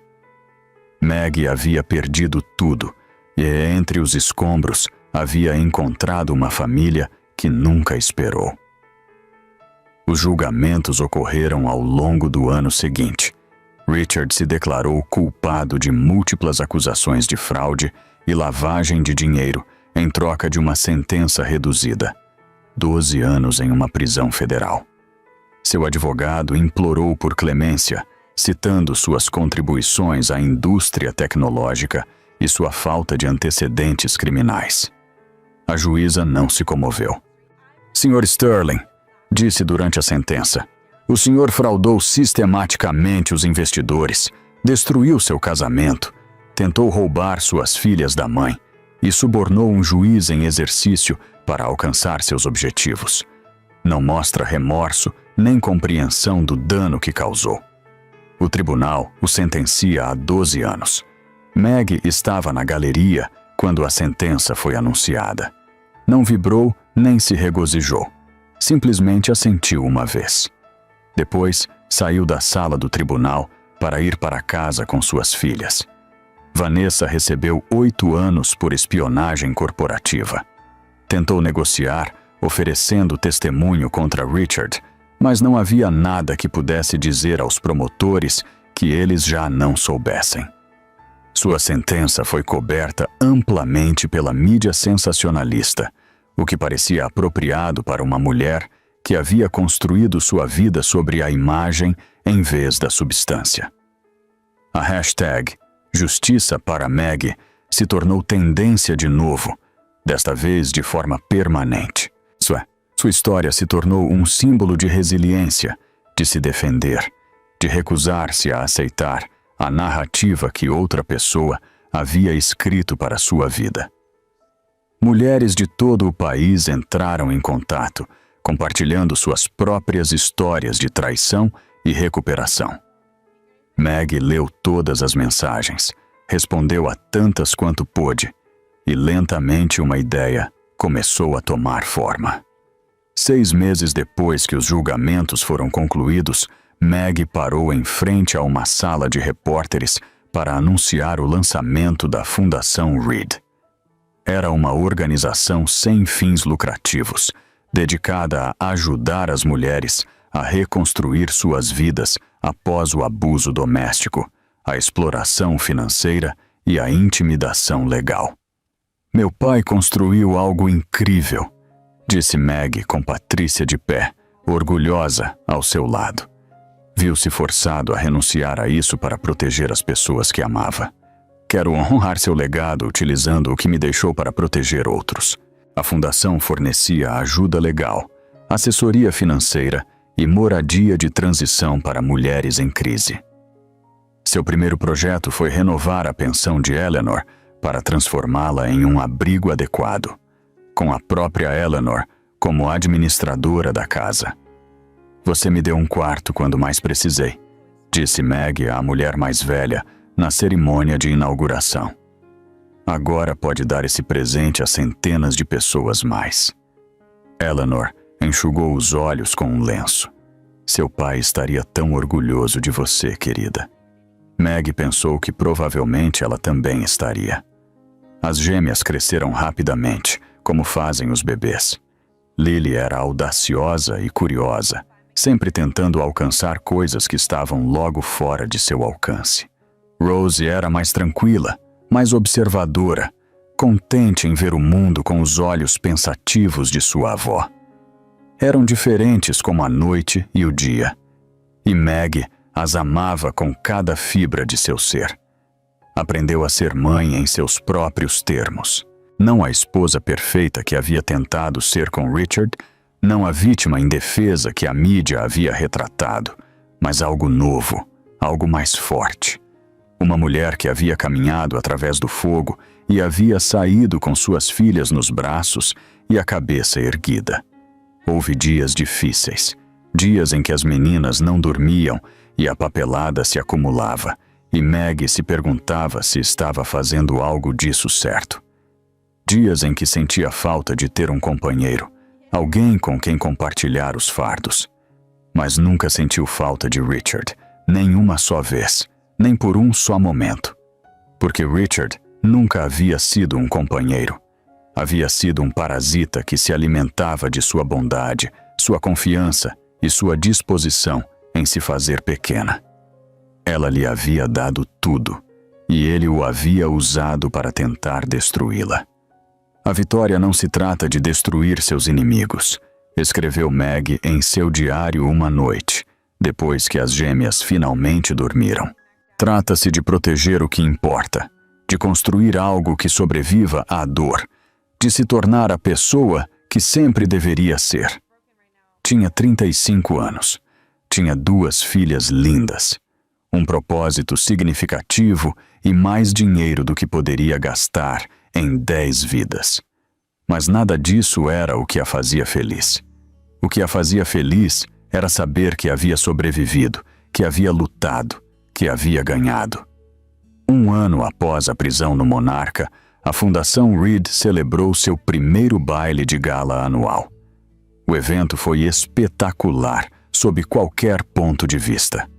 Centenas das pessoas mais influentes da cidade se reuniram em um grande salão de baile para celebrar as conquistas da organização e arrecadar fundos para sua missão contínua.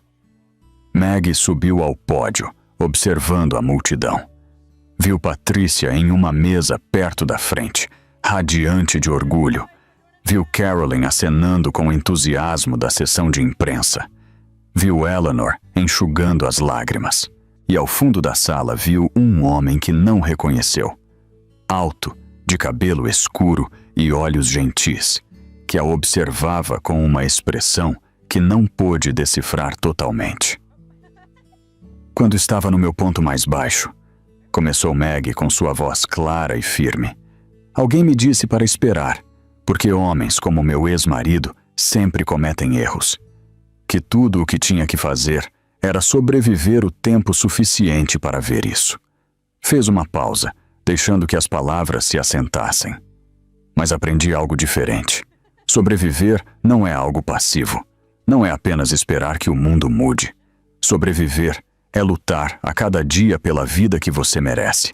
É recusar-se a aceitar a versão de outra pessoa da sua história. É construir algo bonito das cinzas de tudo o que você perdeu. O aplauso que seguiu foi estrondoso. Meg sorriu. Desceu do pódio e abriu caminho entre a multidão. Apertou mãos, aceitou felicitações e posou para fotografias até que o rosto doesse de tanto sorrir. Foi exaustivo e estimulante, e estava exatamente onde deveria estar. Durante um breve momento de calma, notou que o homem do fundo da sala se aproximava. De perto, era ainda mais atraente. Mandíbula forte, olhos quentes de cor café, a postura segura de alguém que se sente confortável em sua própria pele. Senhora Sterling, ele estendeu a mão. Sou Daniel Mercer. Fui o agente principal no caso do seu marido. Meg apertou sua mão, surpresa. Agente Mercer, deveria lhe agradecer. Sua equipe fez um trabalho incrível. Só seguimos as provas, sorriu Daniel. A senhora é a que as reuniu de maneira bastante impressionante, devo acrescentar. Estou na polícia há 15 anos e nunca vi uma investigação civil tão minuciosa como a sua. Tive boa ajuda. Ouvi dizer. Ele fez uma pausa, parecendo ordenar seus pensamentos. Também queria dizer que o que construiu aqui é extraordinário. A fundação, o abrigo, tudo o que você construiu. Acredite em mim, qualquer um em seu lugar teria pegado o dinheiro e sumido, mas você transformou seu sofrimento em algo bom. O coração de Meg se encheu de um calor especial.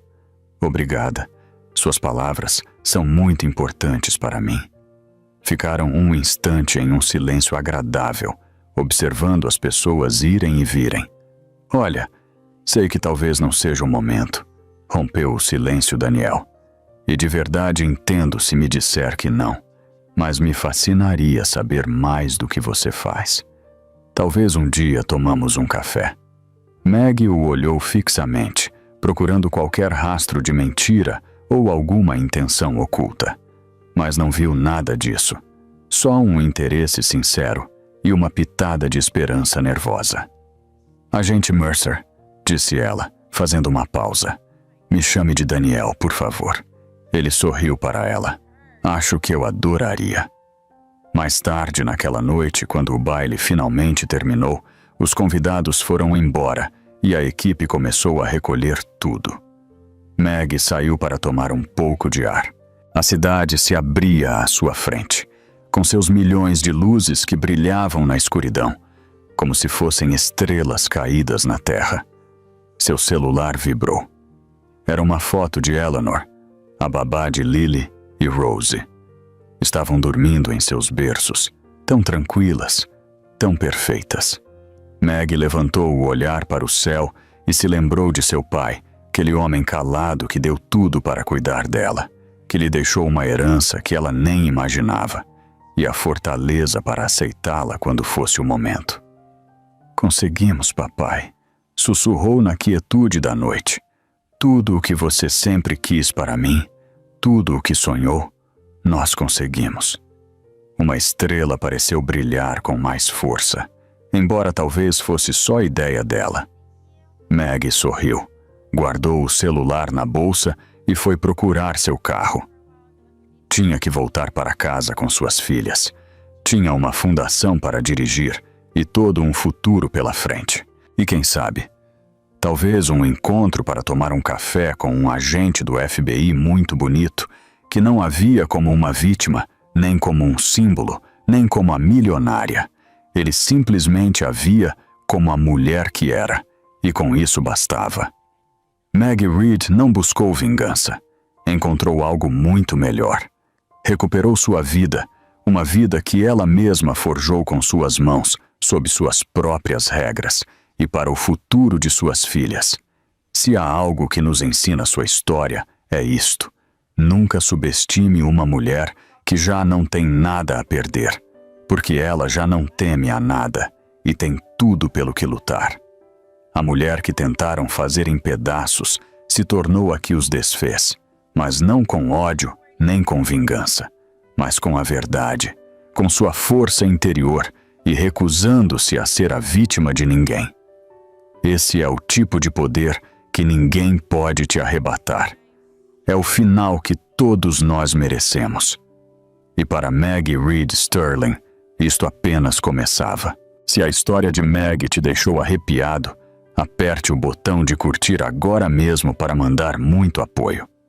Deixe um comentário e me conte. O que você teria feito se descobrisse seu marido pedindo outra mulher em casamento? Compartilhe este vídeo com aquela pessoa que precisa lembrar que nunca é tarde para se defender. E se ainda não se inscreveu, o que está esperando? Clique em inscrever-se e no sininho de notificações para não perder nenhuma só destas histórias que te deixam com um bom sabor na boca. Nos vemos na próxima história. Definitely not as good as the other Magnus. Wait, do my words get vision?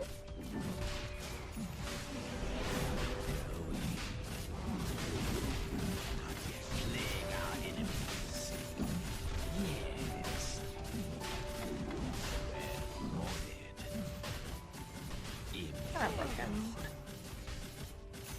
Roshan has been killed by the Radiant. I didn't realize they were true sight.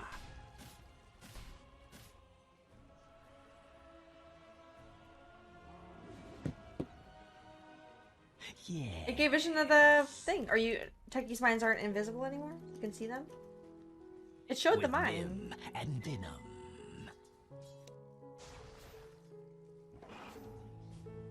Quick as Venom. Yeah, and a coffee, please. Payment due. Hold them off. Vile advance.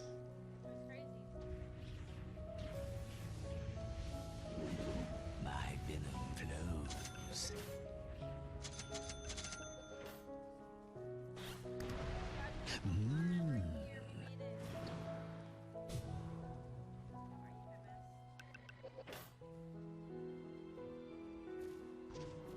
Agitation. I was close to it. Ooh. Radiant structures have been fortified. As you say. Anybody want to smoke with me? A touch of venom.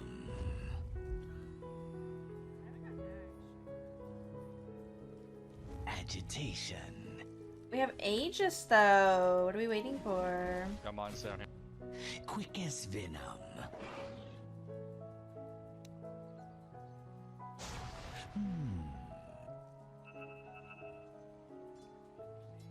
A plague on our foes.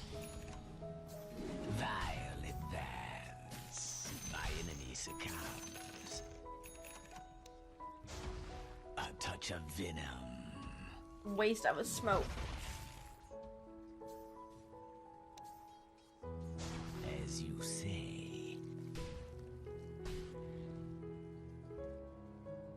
Yeah. Ah! Yes. 2, 3 bot. My That gosh. means red thing's alone. Yes. Bitch is hurt. Us two should be able to kill him. Oh, Ooh.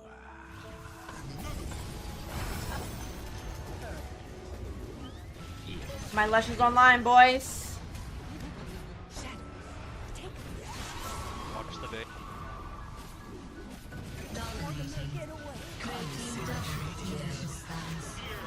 Oh. With Vim and Venom.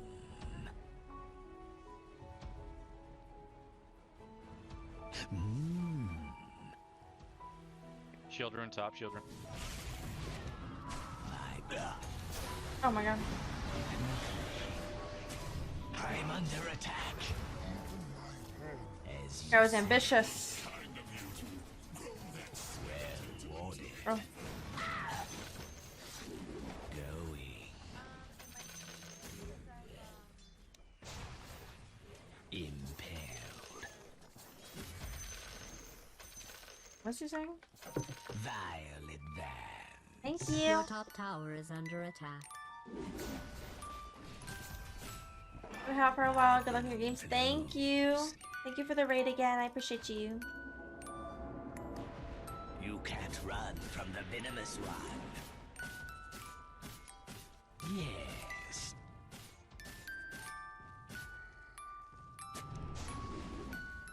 Yes.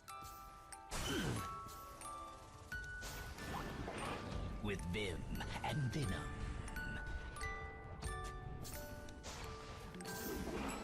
A touch of venom. Pop Noel. Dire's courier has fallen. Watch this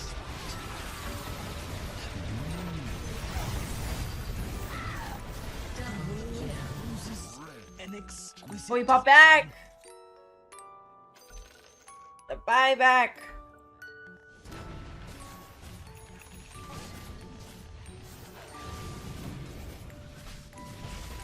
Get on my little wordies.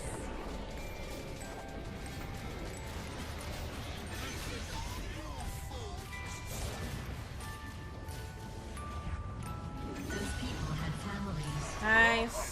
Unstoppable. Nice. Kill.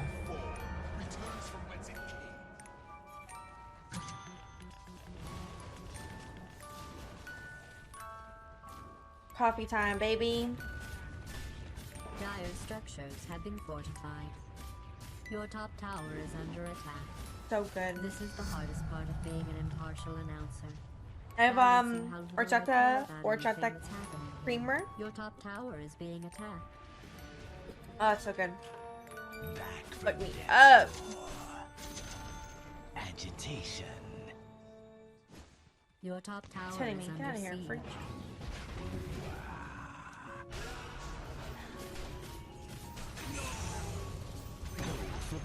Your top tower is being attacked.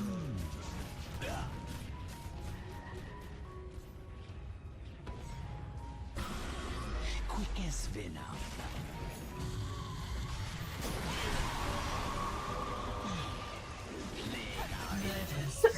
Great teamwork, you vicious thugs.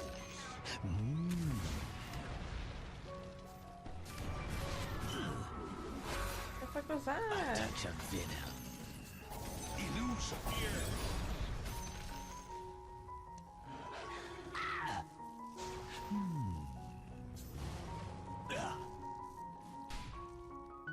Yes. Agitation.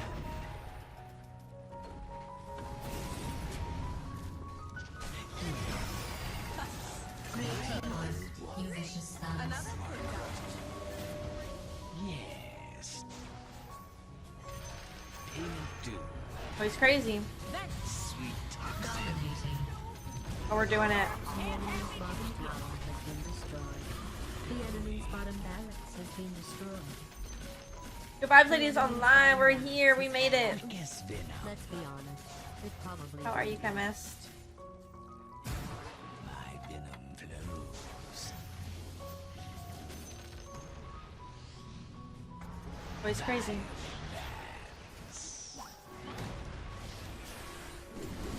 I'm under attack.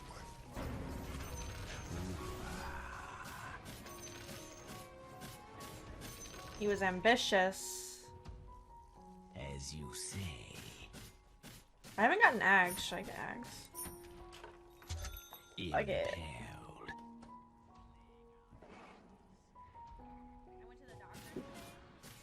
With Vim and Venom.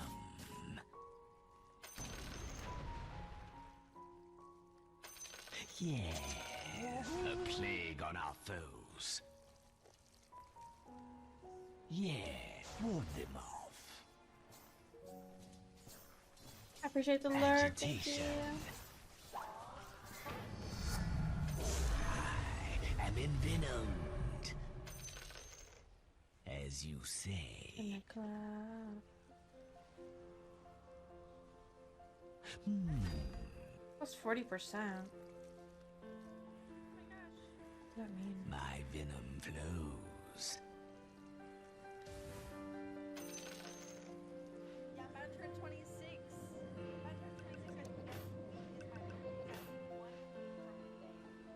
Quick as venom.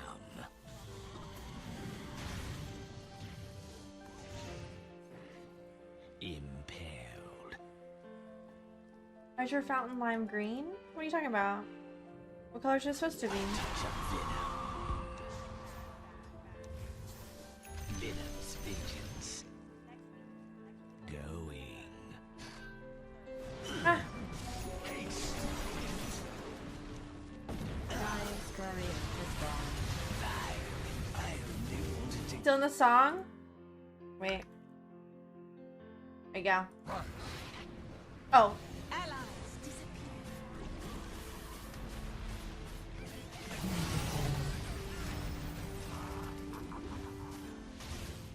The lotus pool? It might be because of